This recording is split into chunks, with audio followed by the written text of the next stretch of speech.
قربانی ہر اس شخص پر لازم ہوتی ہے جس کے پاس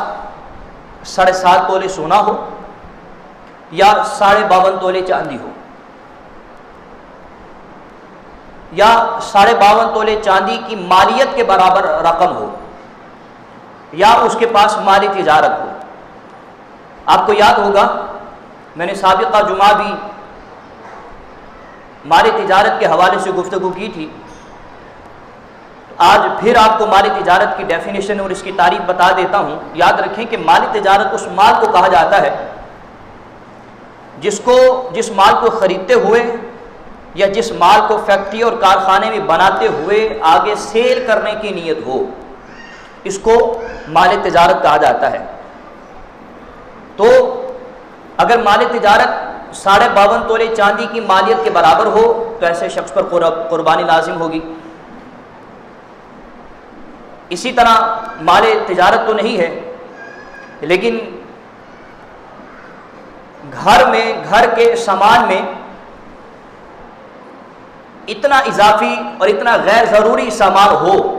جس کی مالیت 52.5 تولے چاندی کی مالیت کے برابر ہو۔ غیر ضروری سے مراد ہے حاجت اصلیہ کے علاوہ۔ حاجت اصلیہ کا مطلب ہوتا ہے کہ وہ اشیاء جس کے بغیر زندگی گزارنا دشوار ہو، مشکل ہو، وہ اشیاء، وہ چیزیں حاجت اصلیہ میں شمار ہوتی ہیں۔ اور حاجت اصلیہ کے علاوہ گھر کا اضافی سامان، غیر ضروری سامان اتنا ہو جس کی مالیت 52.5 تولے چاندی کی مالیت کے برابر ہو تو ایسے شخص پر قربانی لازم ہوا کرتی ہے۔ اور یہ بھی یاد رکھیے گا کہ اگر کسی کے پاس حاجت اصلیہ کے علاوہ مکان ہے یا کوئی دکان ہے، اگرچہ آپ نے اس کو تجارت کے نیت سے نہیں خریدا، اگرچہ آپ نے اس کو کرائے پر دے رکھا ہے، تو اگر وہ دکان اور وہ مکان یا پلاٹ آپ کی حاجت اصلیہ کے علاوہ ہے اور اس کی مالیت 52.5 تولے چاندی کی مالیت کے برابر ہے تو ان چیزوں کی وجہ سے بھی قربانی لازم ہوا کرتی ہے۔ اور یہ بھی یاد رکھیے گا کہ اس شخص کے پاس سامان قرض جو ہے وہ نہ ہو، وہ شخص مقروض نہ ہو، یا وہ مقروض ہے تو قرض کی رقم نکالنے کے بعد اگر اس کے پاس بقیہ رقم بقدر نصاب ہو تو ایسے شخص پر بھی قربانی لازم ہوا کرتی ہے۔ ہمارے ہاں یہ سمجھا جاتا ہے کہ جو مقروض ہے اس پر قربانی لازم نہیں ہے، حالانکہ ایسا نہیں ہے، بلکہ اس کی 2 صورتیں ہیں۔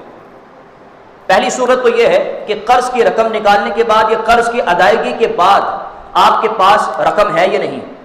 اگر قرض کی رقم نکالنے کے بعد یا ادائیگی کرنے کے بعد رقم بالکل نہیں ہے، یا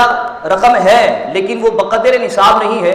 اس کی مالیت 52.5 تولے چاندی کی مالیت کے برابر نہیں ہے، تو اب اس صورت میں آپ پر قربانی لازم نہیں ہوگی۔ لیکن اگر آپ کے پاس قرض کی ادائیگی کے بعد اتنا مال بچ جاتا ہے جس کی رقم جو ہے وہ 52.5 تولے چاندی کی مالیت کے برابر ہے تو ایسے مقروض پر جو ہے وہ قربانی لازم ہوا کرتی ہے۔